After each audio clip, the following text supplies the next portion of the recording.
What's up, world, and welcome to another episode of Movie Showdowns. I'm your host, Ali Zakka, and it's another one-player mode, another solo round again. Just be honest, on these older movies, I might have no other guest. It might just be me and reviewing an old school movie. So, just giving a heads up. And also, there's spoilers involved in this one because it is an older movie. You're going to have spoilers. And I do want to let you know what Movie Showdowns is before I get started. So Movie Showdowns is a movie review series where a friend, a guest, somebody, I said I and me like twice for some weird reason. Sorry about that, but a friend or a family member or just me, we're going to review a movie and kind of give our grade on it, give a grade on it, and tell you what we think the movie is. So, for example, you watch the Wonder Woman review from May of this year. You'll see that I'm with Antoine Payne, or you watch a couple other ones. You see I'm with my mom and my sister and my friend Steve. But yeah, we're gonna go down, give what we thought of the movie, give a review of it, and then the review is a grading system, the elementary school grading system, or the school grading system. A through F, pluses and minuses do count. So without further ado, let's kick it off. So, you saw the beginning of the clip. I was about to watch The Amazing Spider-Man 2, which is a movie I heard a lot of bad things about. I heard it wasn't a good movie. It killed the franchise, this and that. And my take on it, about to find out. So, once again, we get to meet Andrew Garfield, his Peter Parker, his Spider-Man, who I swear to gosh, he is not Peter Parker. I don't know who thought he was a good Peter Parker. No, he's a perfect Spider-Man. I like him I like him as Spider-Man. He's a great Spider-Man. I like his quips. I like how he talks and interacts. But his Peter Parker, he's not the nerd. He's the, I don't know what you call him. In my Amazing Spider-Man review, I just said he's an average dude. That's what he was, the average dude. He was just the guy who into tinkering with science and stuff like that, but also he was a cool dude you chill with. Peter Parker, I usually think of mild-mannered, somebody you don't want to talk to, somebody you kind of I'll say what's up to him, but I don't think he's down to go, hang out at a WWE event. I don't know, just made it up. It's a horrible analogy there. He's not a guy you'll think he'll sit down and play video games with, sit down and go to a sporting event with. He's not the kind of dude. That's Peter Parker, I think. He's there, but he's not really, athletically, nothing like that. He's not into athletics. He's more keep to himself into just super nerdy stuff. But Andrew Garfield's Parker, I thought this dude I can go chill with, I can go hang out with, we can go to a sports event, we could talk about nerdy stuff, we can do this, do that. He was just the average guy. He was the average guy. Average Peter Parker. Average Peter Parker. Not nerdy, but average. So I didn't like him as Peter Parker, and this movie just pretty much gave me another reason why I didn't like him as Peter Parker. But Spider-Man, it's cool. And then when I got rid of the fact that this is Andrew Garfield, this is not Peter Parker, I was still okay, I'm cool with that. Gwen Stacy, I still enjoyed her in this movie. Emma Stone, still enjoyed her in this movie. Great character, love her. Love the chemistry her and Andrew Garfield had. Fantastic, phenomenal. No, nothing bad about that. And so in this movie, Peter Parker, Spider-Man, he is trying to stop Electro. And who is Electro? He's a guy named Jamie Foxx character, which is Max Dillon, who's just super nerdy, super all alone, awesome self, doesn't have friends, just kind of crazy, I would say. He played a crazy character. And Peter Parker, or keep saying Peter Parker, but Spider-Man runs into him when he's trying to stop the Rhino, who is portrayed by Paul Giamatti? Oh, that's Paul Giamatti. Who's portrayed by Paul Giamatti, but the Rhino is pretty much doing a heist, something like that. And Spider-Man trying to stop him before graduation. He does, but he runs into Max, saves Max, goes off, stops the Rhino, and goes ahead and goes to graduation. And he's trying to talk to Gwen Stacy, but he can't talk to her because, or I guess continue to date her because he'll be disrespecting his Gwen's father, who said do not do not mess with my daughter. Leave her alone. Keep her out of this. You want to be a superhero? Fine for you, but do not bring my daughter into this lifestyle. And I thought it was a really cool honor code that Peter Parker had in this movie. He kept up to his code and he tried to leave her alone, but unfortunately, I guess love triumphs everything. Good Lord. Love triumphs everything, and that kept them together. But they broke up for a good moment in the movie, and Gwen and Peter Parker end up coming back to each other. She messages them out the blue. They kind of find out they still really like each other. While they're still going through little relationship quarrels, problems, average Joe stuff, Max was told to fix something that happened after the building shut down, after Oscorp shut down, because that's where he works for. He was told to go fix this issue. He ended up trying to fix it. It falls into a tank full of electric eels, and the electric eels eats him up with the electric cord he brought in with him by accident, so that he gets eaten up with the electric cords and electric eels, and somehow gets the power of electricity. What? Yeah, that's what happened. He gets this power of electricity, and that's how he becomes Electro. I don't know much about Electro's background story in the comic books, but I'm pretty sure that's not how it happened. But once again, yeah, that was kind of weird. That was really weird. I don't know why they did that. Don't know why. But, and one thing I would say about Electro in this movie, I feel like he didn't really have an agenda. Like, he was there. He was mad at Spider-Man because apparently Spider-Man betrayed him, which he didn't. He got shot by a police officer who was told to take down Electro if he makes any sudden movements. Spider-Man was trying to talk him out of it. Didn't happen. He gets shot, and he gets mad and try to attack everybody.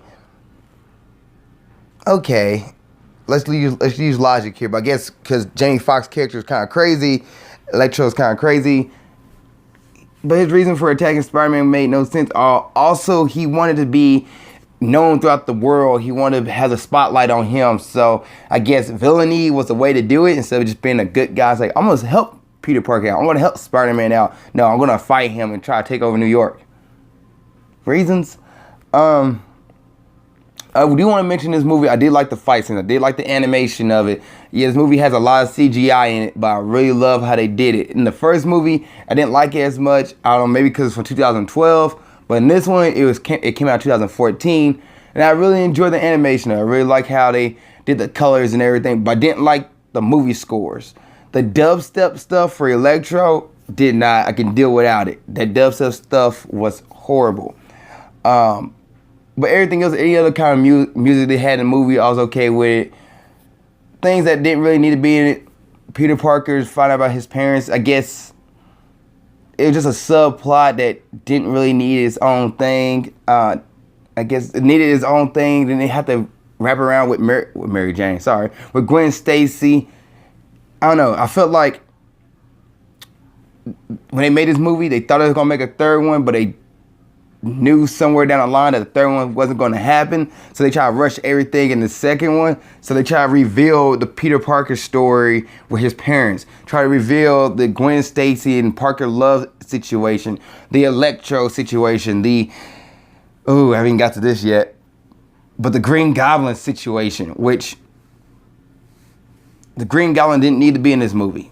You could have had Harry Osborn take a hold of Oscorp.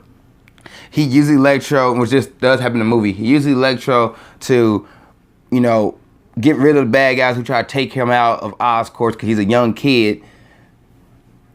And you could have had that. Could have had that, boom. Then Harry Osborn kind of gets away while Electro, does the time. They kind of lead to the third one.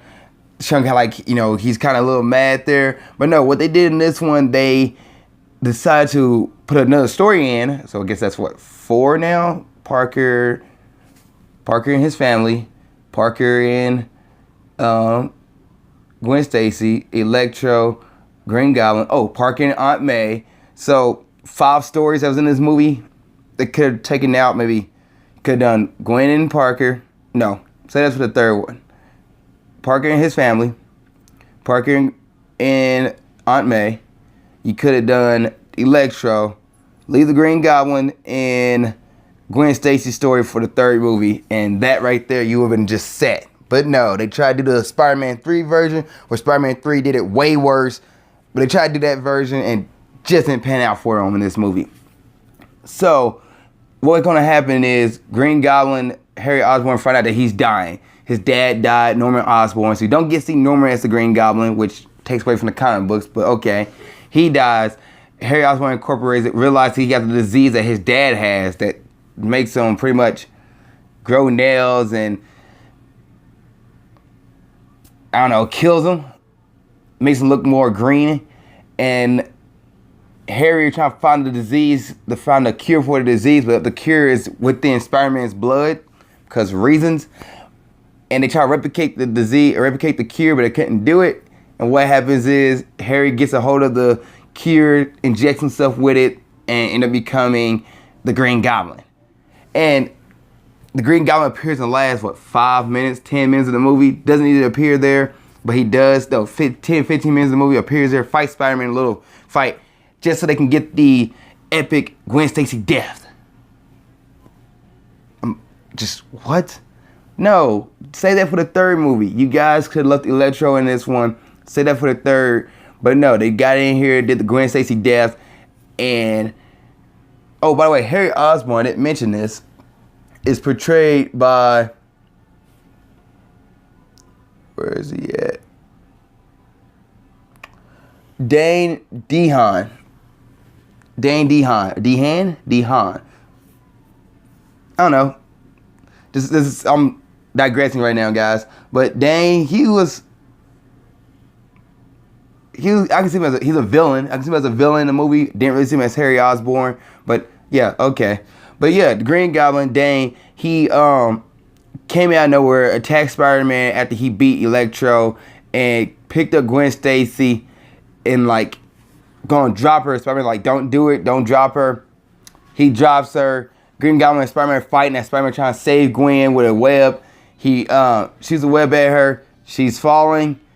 The web breaks. He tries to get her again. She's still falling. They do this little hand animation with the web, like the hand reaches out for her, and it gets her too late. It snaps her neck, pretty much. Like in the comic book, the web snaps her neck, and Gwen dies.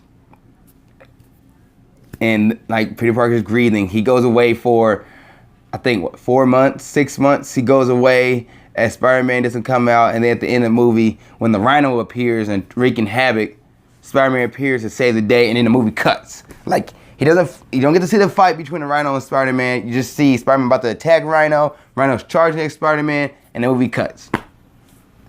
What? That's it. That is the movie. What?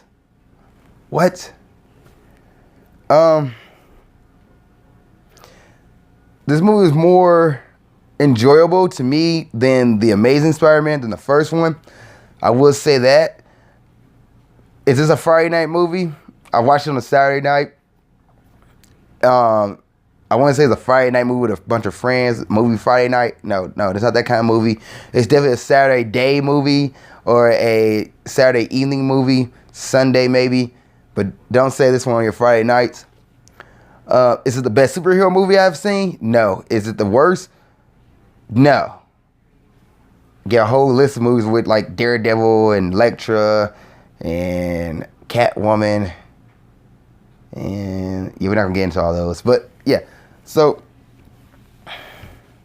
I think if this movie came out before the Marvel Cinematic movie picked up and started going, like the movie came out like mid 2000, like 2005, 2006, it would have done way better, I think, than 2014 when you had Marvel and Disney powered up and got the Avengers and got Guardians of the Galaxy and all these other movies. They really set the stage. I think Guardians of the Galaxy came out after 2014. Maybe it was the same year. But those movies set the stage up, and Amazing Spider-Man just like, he's like, man, this is bad. Like, it wasn't that great of a movie compared to all the other ones. Like, we think you should put a Spider-Man movie up too, you can't do it. So when I went and watched this movie, I thought it was gonna be like one of the worst movies I ever seen, and it actually wasn't that bad of a movie. I enjoyed it. I do want to mention there's a nugget in this movie that I saw her, and I was like, wait a minute, I know her. And that is Felicia, which is Felicia Hardy, who is Catwoman. No, sorry, the Black Cat. Catwoman's DC. Black Cat, who's played by Facility Jones. And Facility Jones, I'm sorry if I messed her name up. She is the girl. This is Urso. Jen Urso from Rogue One. She was in the Amazing Spider-Man 2. Just had like a few, I think she spoke one time and then had like a couple of lines, but mostly she was just there. And I was like, wait a minute, I recognize her. So it's kind of cool seeing her before she got big in Star Wars. But they alluded to this movie, they alluded to this in this movie. They thought it was gonna make a third one. They had Doc Ock's claws in his arms and limbs were in the movie. They had the vulture wings in the movie, and then he had Rhino's suit. Felicia, who becomes the Black Cat, she was in this movie. So they were setting up the Sinister Six in the third movie. But what they did, they should have set the Sinister Six in the fourth movie, did the Green Goblin and Gwen Stacy storyline in the third movie, and just did Electro and Spider-Man and Aunt May and his father situation in this movie. And like Harry Osborn becomes, the head of Oscorp, and still like pretty much wipes away with Electro and cleans up everything, and he's still like the kingpin of Oscorp, not mentioning the other character. But yeah, so that was Spider-Man 2. Now the Amazing Spider-Man 2. Now my review, grading time, I'm going to give this movie a C, a solid C. I enjoyed it. It was fun to watch. I had a few gripes about it, but it wasn't the worst thing I've seen. So therefore, I'm gonna give this movie a solid C. And you don't have to check it out, but you definitely can if you want to. So that's the end of this movie review for The Amazing Spider-Man 2. Please please put in the comment section what you think of the movie. And also, please subscribe. And thank you guys for watching this episode. And see you next time on Movie Showdowns. And keep being awesome. Hey guys, thanks for watching this episode. I really appreciate it. Before you go, I do want to mention I started my own business. It's called Lofty Ground Athletics. It's a motivational athletic brand. Our goal is to inspire and motivate you to go after your fitness and athletic goals. Now on our website, which is www.loftygroundathletics.com, repeat that one more time, www.loftygroundathletics.com, we will have certain gear such as the Conquer Your Challenge 100% polyester shirt. Now there's 100% polyester, or repeat that, 100% polyester. It only weighs 3.5 ounces, which means it's lightweight. It won't hold you down and let you get through any of your workouts. On the back, it has Lofty Ground Athletics on it, and these shirts are $15. We have another one that is Refuse to Be Outworked, which is also a $15 shirt. Check it out on our website at www.loftygroundathletics.com, and we're going to have more gear to come. And if you're watching this episode on YouTube, please give it a thumbs up if you really enjoyed it. Please put a comment in the comment section below of a new topic or something you want me to talk about. And please subscribe. Lastly, you can follow me on Instagram there, follow me on Snapchat there for new and daily motivational tips. And you can watch the next episode or the last episode of Grind Towards Success here, and watch Movie Showdowns, which is a movie review series that I've started. Other than that, thanks for watching this episode. Keep being awesome.